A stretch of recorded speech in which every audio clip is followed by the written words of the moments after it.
Thanks everyone for joining. I'm Yvonne, Director of Visitor Experience at Lord Cultural Resources. We actually used to be part of the exhibitions and events team, but based on the just how we've seen things change within museums, we've changed the name of our department to Visitor Experience. And to me, that's all encompassing. And so we'll hear a little bit about that today as well. And I've been involved in MAC since 2012. I served on the board and I've loved seeing this community grow. And so I really wanted to come back and present some of the things we've been learning and seeing through our work. And Val will introduce herself and our firm as well. Thank you guys for being here. My name is Valerie Guevara, and I'm popping my Mac cherry today. So very excited, very excited to be here. I'm a little nervous, so bear with me while we get through this together. Lord Cultural Resources is a global cultural planning firm. We are thinkers, collaborators, and problem solvers that work exclusively with cultural assets. We have helped create, plan, and operate cultural spaces and places since 1981. I myself have been at the firm since 2019, and I think Yvonne has been there a little bit longer than me. We also share our knowledge through our publications, and our vision is to make the world a better place through culture. And actually a form of this presentation will be in our next book that's coming out this year, the Manual Museum Management. And so this is a case study based on all of my interviews that we've done. So this session was born after Yvonne and I went through a shared experience because of the pandemic. Believe it or not, this is only the second time that we see each other in person after being 4 years at the firm. I'm based in the New York office, and Yvonne is based in Toronto, so there's always been that geographical distance. However, our work used to be super siloed. But when the pandemic hit, the world changed for everyone, including ourselves internally. Internally, we were faced with adjusting to a world during the pandemic, whatever that meant at the time. And then we realized how essential community is to survival. Cultural institutions and spaces began changing, and so did we alongside them. Internally, through our structure, we are actually currently finishing a year-long process of a strategic plan internally, and externally through the work that we do. By the nature of this forced change, our work became more intersected, which meant internally we had to change our approach to be collective and collaborative. By redefining internally our community, we were able to adjust to the needs of those that we serve. Okay. So now what's the next one? We also want to introduce some organizations that are going to help us answer this question of why community matters. You will hear today from the Bentway, which is located in Toronto, Canada, from the National Gallery of the Cayman Islands in Grand Cayman, and they're present today. Jessica, thank you for giving us an interview. From the Museo Film Miraflores in Guatemala City, Guatemala, from the Pitts River Museum, a part of the Oxford University Museums in England, from Evergreen Brickworks, which is located in Toronto, Canada, and from the National Center for Civil and Human Rights in Atlanta, Georgia. We would also like to introduce some of the panelists that you're going to hear from today. Well, they're going to introduce themselves. They're going to introduce themselves. My name is Ilana Altman, and I'm the co-executive director of the Bentway Conservancy in Toronto. My name is Jessica Ebanks, and I'm the community engagement coordinator at the National Gallery of Cayman Islands. My name is Lili Gracioso Sierra. I'm the director and curator of the Museo Miraflores, and I'm also an archaeology professor at the Universidad de San Carlos de Guatemala. I'm Laura van Broekhoven, and I'm at the Pitts Rivers Museum, which is one of the four museums at the University of Oxford.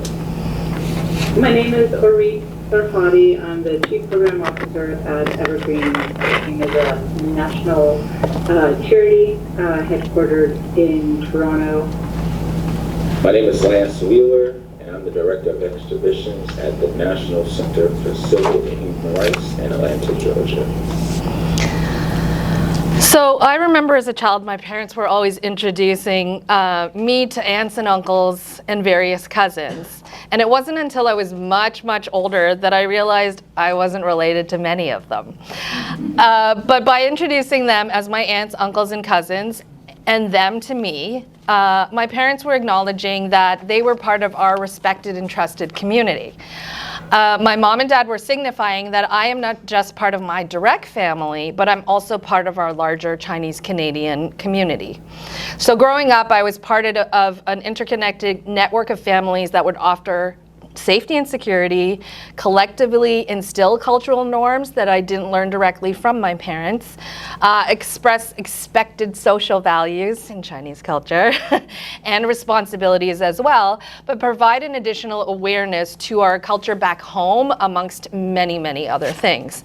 And I know that in many other cultures, my anecdote above is similar. So I'd like you to raise your hand if this is similar of your childhood too. Awesome, love it. And so, yeah, these pictures did not figure out until I was much older. I was like, is that my aunt and my cousin, like my real cousin? And so it's a mix here. So traditionally, cultural institutions recognize their community as those who share their specific story, their location, or their typology. It is certainly those visitors who reside close to the site, who may have visited first with school groups at a young age. It can also be visitors to your area that perceive your site as a reflection of local or regional history. It is people who come to do research at your institution. They come for your collections, for your expertise, and for your institutional genre. It could also be tourists who travel specifically to visit or are specifically interested in your subject matter or type of collection. However, amplified by years surrounding the COVID pandemic, were feelings of ostracization, imbalance, and insecurity. Institutions who previously relied heavily on school groups and tourists had to find creative ways to readjust when travel by many was minimized to a micro scale and so in some cases to non-existent. Staff changes were rampant for a variety of reasons. As sites of education and culture, we also had to question our role in social and racial injustices, in traditional perspectives, and in colonialism. We felt the need for a greater and deeper connection with our audiences, and we needed to broaden beyond the previously defined target audiences. And so what we found and felt was what truly started to matter was caring and belonging. Finding, connecting, reconnecting, and maintaining a community was of the utmost importance, just as my parents showed me during my childhood. And while it may not have been in this order for everyone, what I saw that there was a resurgence in reconnecting with locals, people that may have not visited your institution since they were children with their school groups, or those that live nearby but never crossed your entryway or your doors. Or maybe even those who moved there, grew up elsewhere, and then didn't have any childhood connection to institutions. So it became reaching out to your colleagues and peers in the profession. I know I spoke to a lot of MAC and had lots of lunch coffee dates during the pandemic just to keep in touch. And it was checking in with your staff as well as your volunteers, revitalizing relationships that had previously faded away, and it was connecting because of institutional similarities, research, and study. And it was acknowledging that many museums are still fancy houses on the hilltops, full of injustices and biases, singularity and power imbalances, top-down perspectives and teachings. It was hearing that many voices, and then it was hearing the many voices, and then listening, sharing, and inviting them to the table. So recognizing that change was needed, what is the role of cultural institutions? To me, we are a community, an integral part of a multidimensional networked ecosystem. And so not singular at all. Cultural institutions need to embrace a wider view of community that includes and adapts to the world today. It is community inside and out, regional and international, institution type and research focus, education, and entertainment. Creating a community must include not only a range of visitors, but also staff, experts, partners, sponsors, the list goes on, from near and far. And it is everyone who engages with you on site, online, and the moment they visit your website, Google your name, enter your parking lot, buy a ticket, online, on site, you are a hub. You are complex and interconnected. You are sustenance for learners and connectors for knowledge. So let's hear more from our community, the panelists. So we asked them, what does community mean to your institution, and why does it matter? City is our ultimate metric of success. It is also the kind of the lifeblood of our organization. It's our art collection. It is, without it, we can't be a place where people come together, interact with each other, interact with nature. So it's true that we define community in so many ways. A measure of a public place is where people of all backgrounds, all stripes, can feel welcome intuitively, where day-to-day interaction is interwoven into our programming, where people can come and discover and be surprised and delighted by new things, no matter when they come.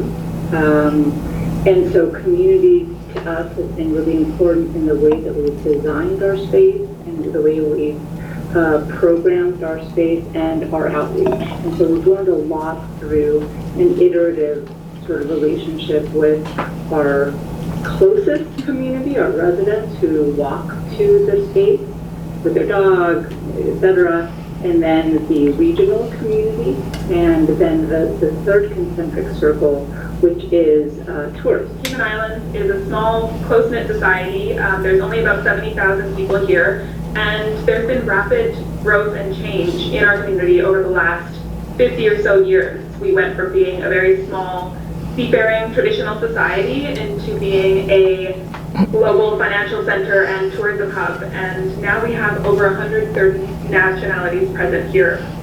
So really trying to balance that progress and change while still placing Caymanian culture at the forefront and being a welcoming space for everyone to enjoy. For us, it consists on the one hand of local communities that are very close to us, and it goes up to very remote indigenous people, which are communities that we work with internationally. There's also a sort of national community, one could say, of our colleague museums, but also national partners, smaller partners that we work with. So it's a really varied set of constituencies, let's say, that we work with, that we feel we matter to, but also that they feel we matter to them.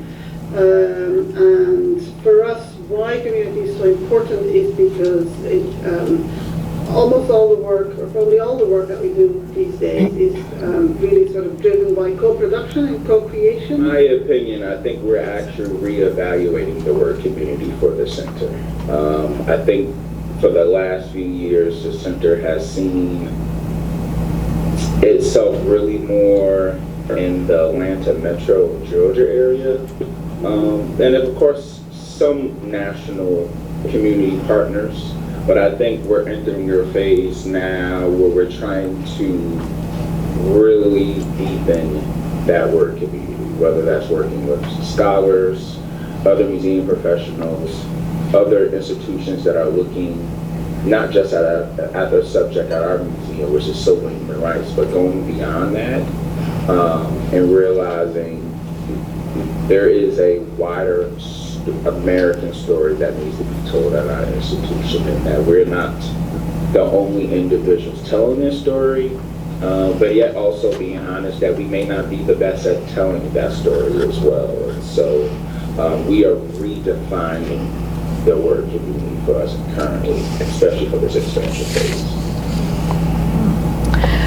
Okay, so at the beginning we've asked you what you thought community meant. So we want to give you a couple of minutes if you've written on a post-it and you want to add some new thoughts, or you want to change some of those thoughts. If you want to, go ahead, you can grab a post-it and put your thoughts on there if anyone has anything they wanted to add after our first introduction. And feel free to get up and read everyone else's as well. We'll take a picture and make sure to send it out at the end of the session.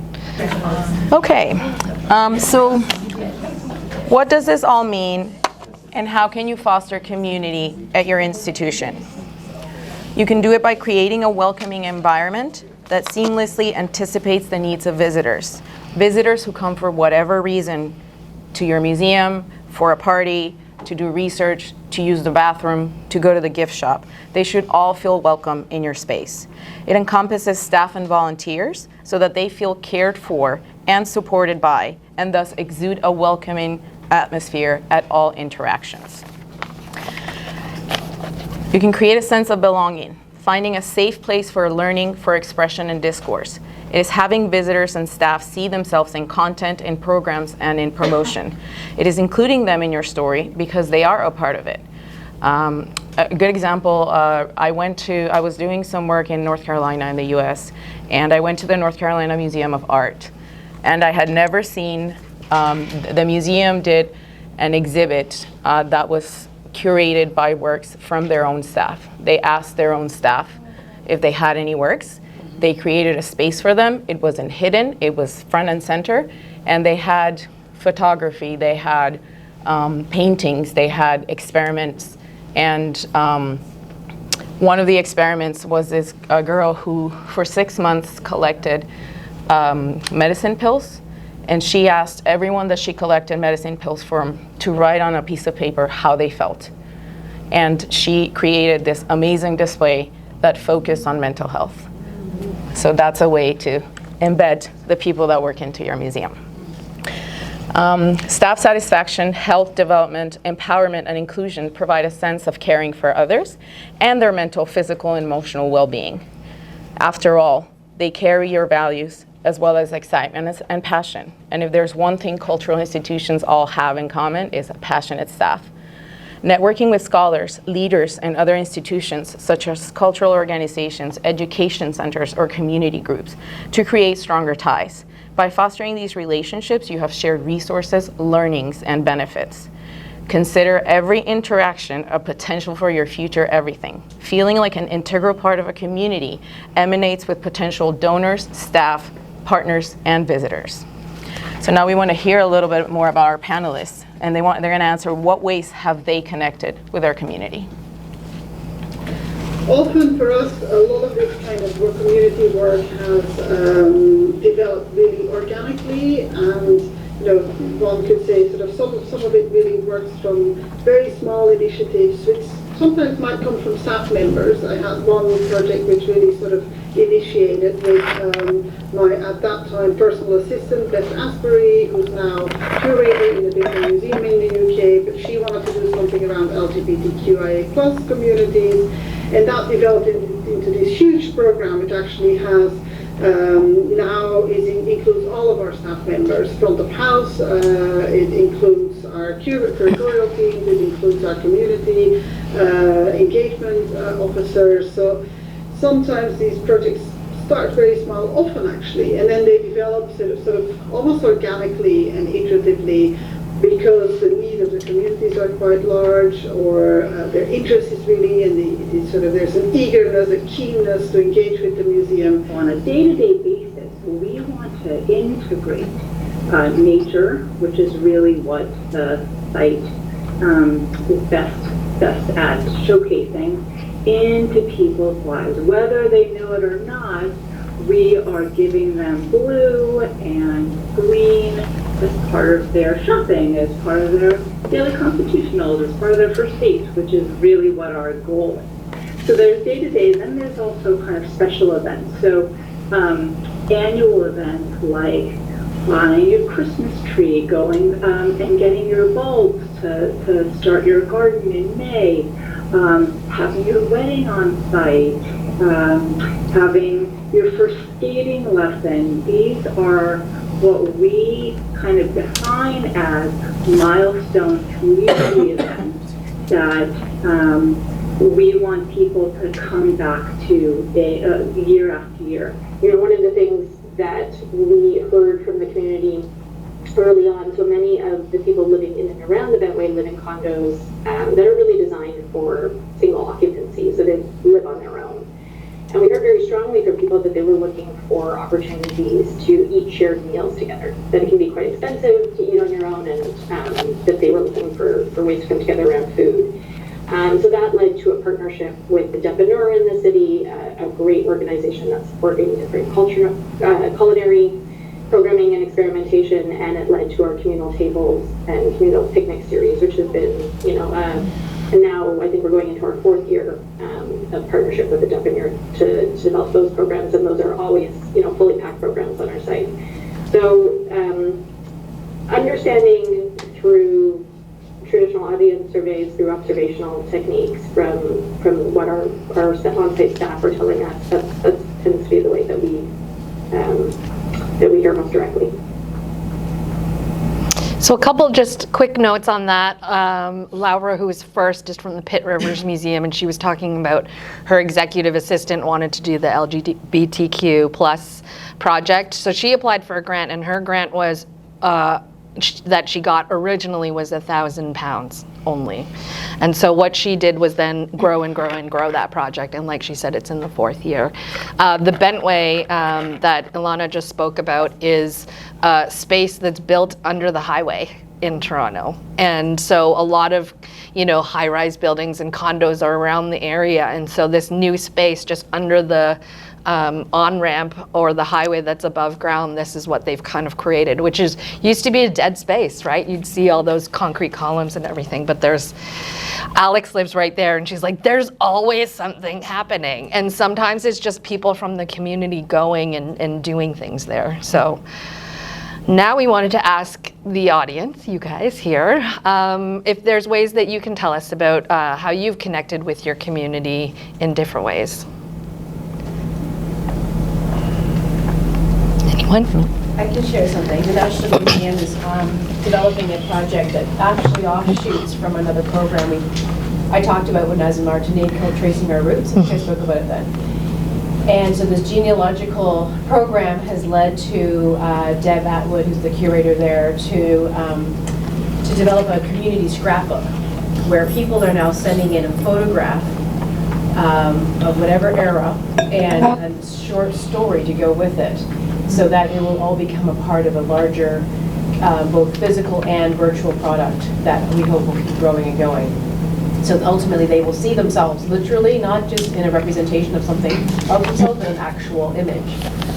So yeah, that's, I think, is probably one of the best ways that the National Museum has found to embrace our community in the living moment.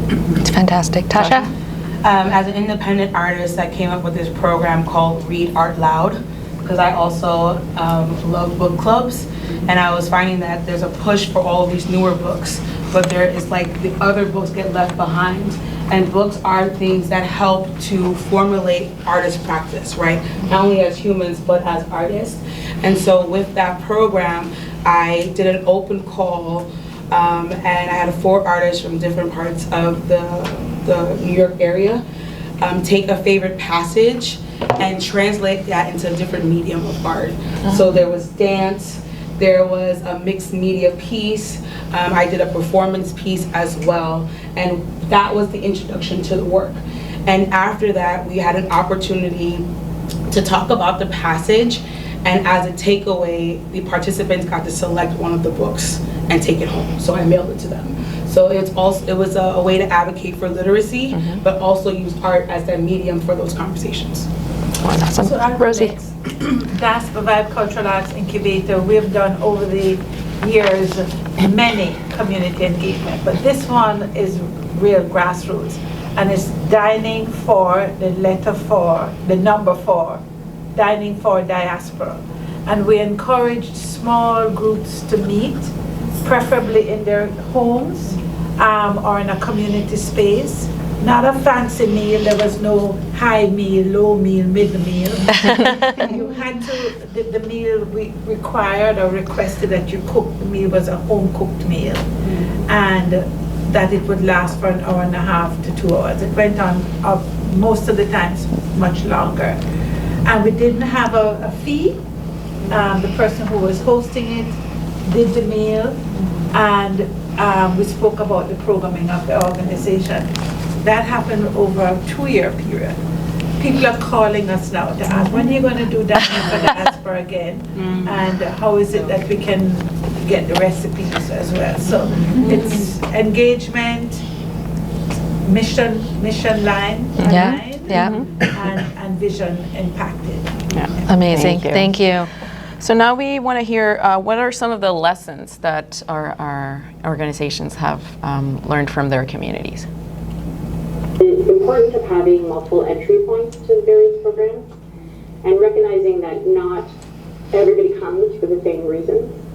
So when we represent some of our larger scale events, like the Museum of the Moon or Waterlift, we knew that people would come for different reasons and they would stay for different lengths of time. And so we wanted to ensure that there was an incredible 15-minute experience as well as an incredible 2-hour experience as well as an incredible half-day experience. When you think about a community, you have to think about everyone.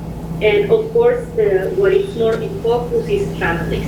Okay, families with kids and that. But remember that in Latin America, families are important.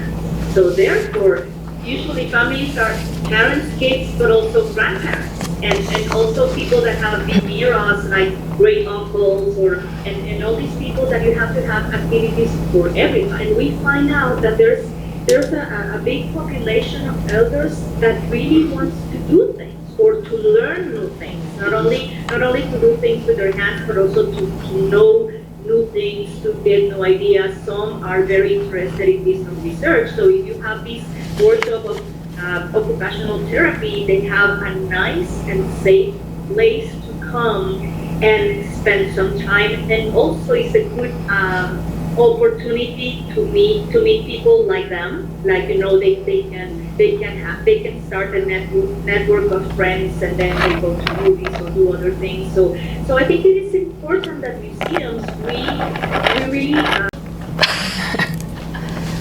No, but I have a question. Yeah. It was before she said that, I forgot her name, but she said that the community involves, you know, like everyone. Yeah. But when you're thinking about issues like DEI and multicultural communities, like how do you get everyone involved? Because, for example, he has a civil rights museum, right?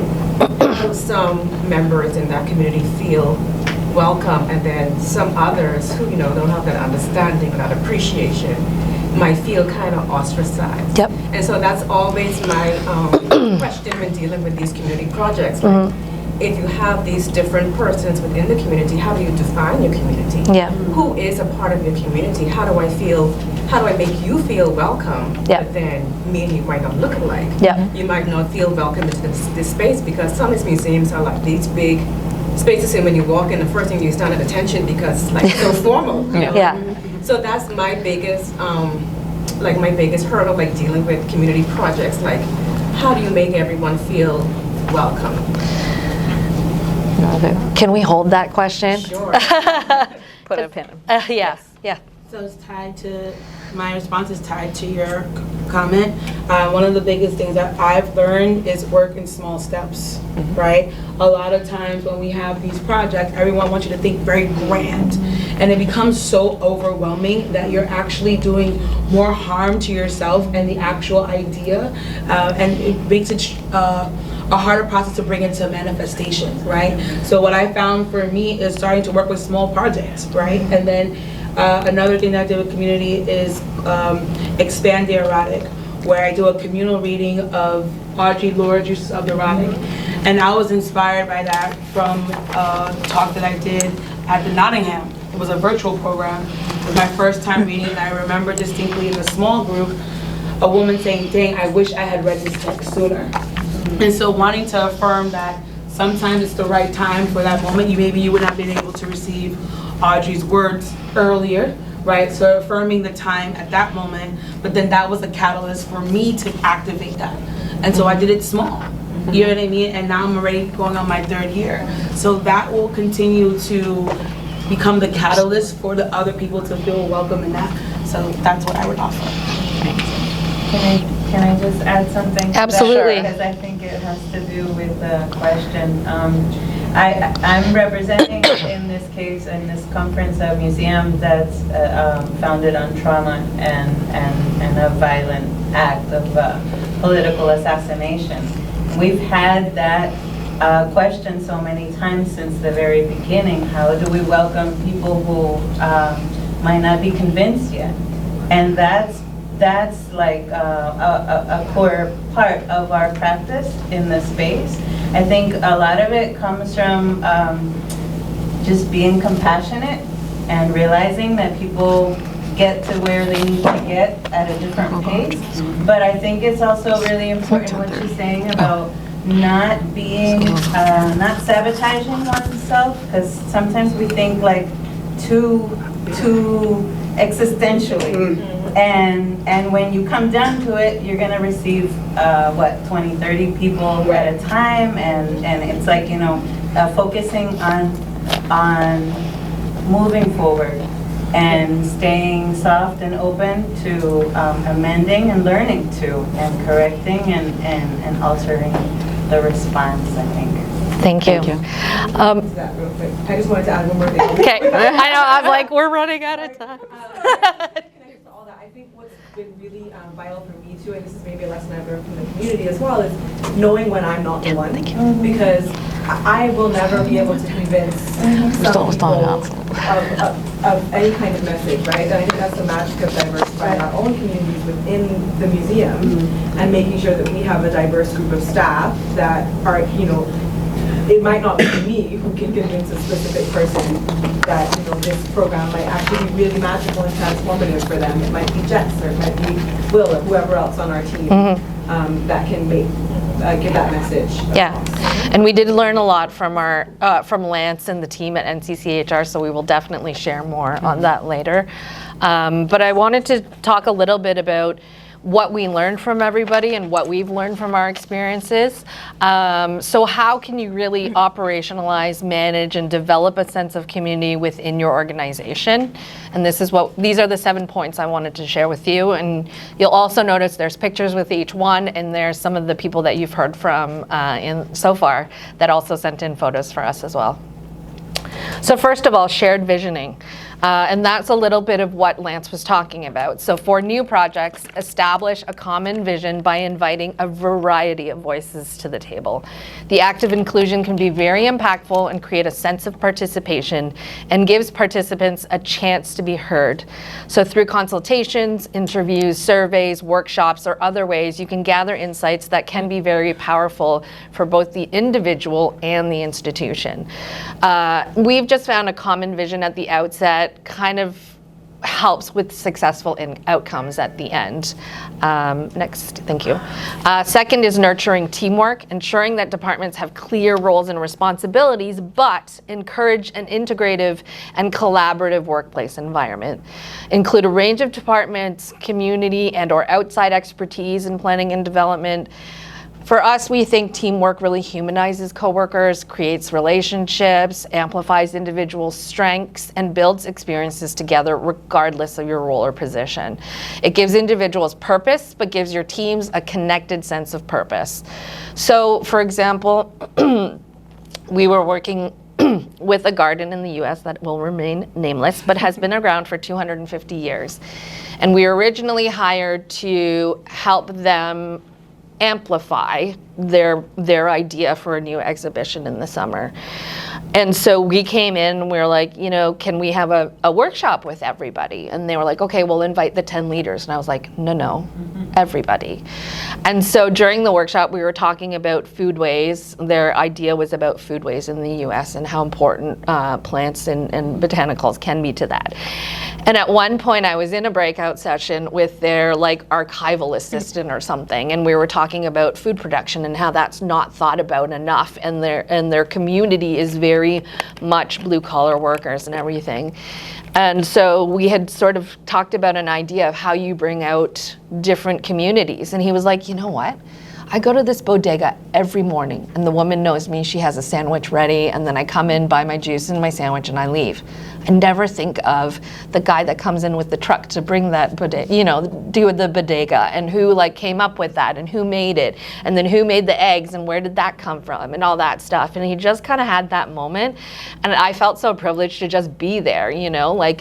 I have this connection with this bodega. They know me. But I don't think of all the stuff that's happening beyond that for my sandwich in the mornings. And if he hadn't been there, I wouldn't have heard that story. So, empower staff. So within your institution, staff should be encouraged to share new ideas, imagine and co-create with each other. Be given the ability to test and experiment. Whether developing, mentoring, or directing staff, there should be room for trial and error that is judgment-free but reflective. There are opportunities for institutional improvement, but more importantly for staff to feel seen, contribute, develop, and have a conduit to care about and share their passion for the institution.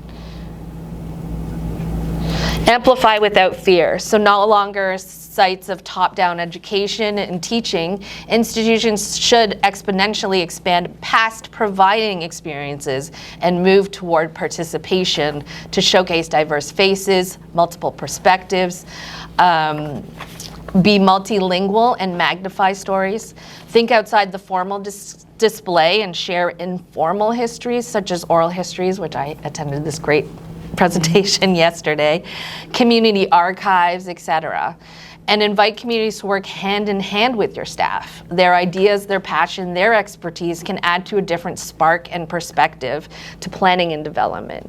Share the unknown, what you don't know at your institution and still need to learn, as well as the known, and acknowledge that there's room for growth and opportunities for the future.